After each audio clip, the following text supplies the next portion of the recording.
We had two things happening. All these outside influences, and then we had this trend towards shorter-term thinking. Well now, and by the way, I put CEOs in there, but restructuring to restructuring leadership we're going to talk about is not the domain only of CEOs. Every leader, anybody can do this. And after leaders were put in a situation where the thought processes were more and more short-term, let's make money in a hurry, we wound up with sort of a megatrend towards restructuring to restructure leadership. In order for leaders to demonstrate they're doing something, they're going to drastically and quickly implement as many changes as humanly possible in an organization. Or they're going to implement a change or major changes no one understands or agrees to. So now we've gone to a multiple cylinder engine, and it's turbocharged. You know, decisions with little input, high octane implementation, change everything at once and then do it all again. Different leaders coming from, can anybody relate to this? And employees trying to work with customers and vendors and so forth. Now, when you look at the other outside influences that started to come into the picture with traditional leadership, you have even more global competition. It's certainly not going away. It still keeps coming in.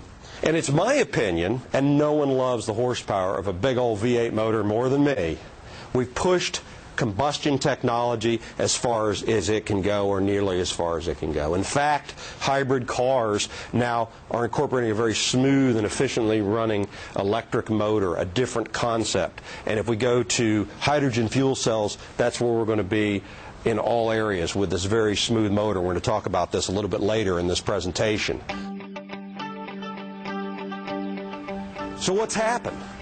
All of these changes and pressures have created a new type of employee, the zombie employee. I was talking to the gentleman who helped me produce this film, and he said, I was a zombie employee once. When I bring up zombie employees, I hear this all the time. I wasn't a zombie employee once. I'm going to raise my hand and tell you for a fact, I wasn't a zombie employee. Zombie employees don't believe their ideas count. They're not going to be fairly recognized or rewarded. They don't even like their job. They simply put in the time. At the end of the day, they're not even sure what they contributed to the organization. This has become such a phenomenon that there's an entire new genre of comedy that's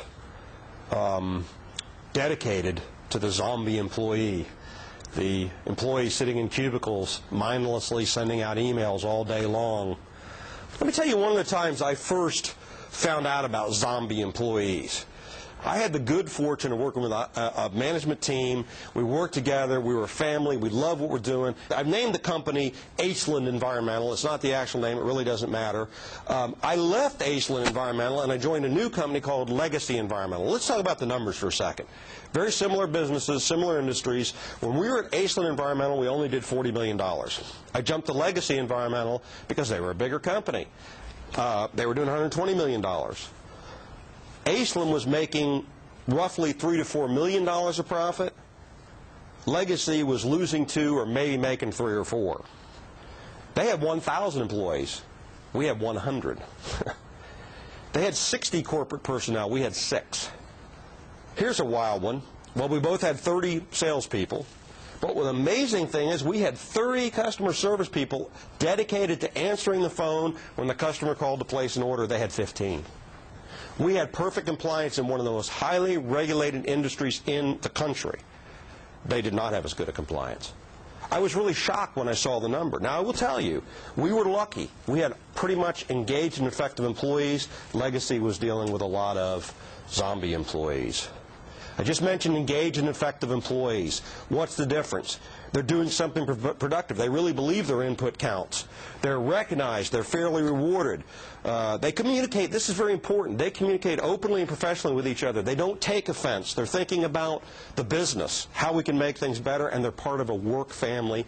And this sounds corny, but there's a tremendous amount of energy generated by employees wanting to do the right thing. We're talking about a new leadership model that we kind of lucked into, quite frankly, back in the 90s when we were running this nationwide chemical waste collection business. And we basically built this business. And that skinny, young-looking guy at the top with dark hair is actually me. And this is their team that we put together. And we're going to talk a little bit about this leadership model. We call it the Employee Induction Motor. And one of the things that was kind of amazing was the results of what happened to us. I want to talk about this very briefly. This red line here, 45 or so, these were numbers of serious notices of violations per year. Very highly regulated industry. The business was worst in industry in terms of compliance. This pink line here, we'll talk about industry growth. Industry growth was 20+% per year. And the forecast was that it would grow for 20% per year forever. The blue line is our revenues, which dropped from about 15 million to 10 million. And the green line was our profit, and it was basically non-existent. We put this new leadership model in place, and you can see the changes that happened. And I'm going to talk about the first change we totally did not expect. The industry growth, like the dot-coms, the environmental bubble burst. And the industry growth dropped to almost zero. In fact, most of the companies, most of our competitors were either going bankrupt or in serious financial difficulty. What happened to us? Our notices of violations dropped to zero. Our volumes increased 800%. And most amazingly, our return on investment was pushing 50%. One of the cool things about chemical waste business, you charge people to put inventory in with zero inventory cost. We had a few small facilities, leased trucks, zero inventory cost. And here's what's most amazing. It was easy and it was fun.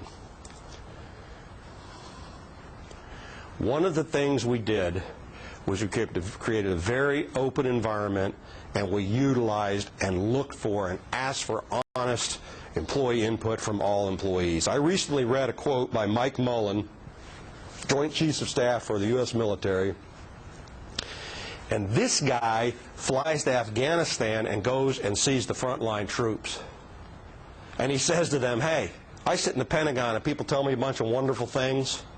What's really going on?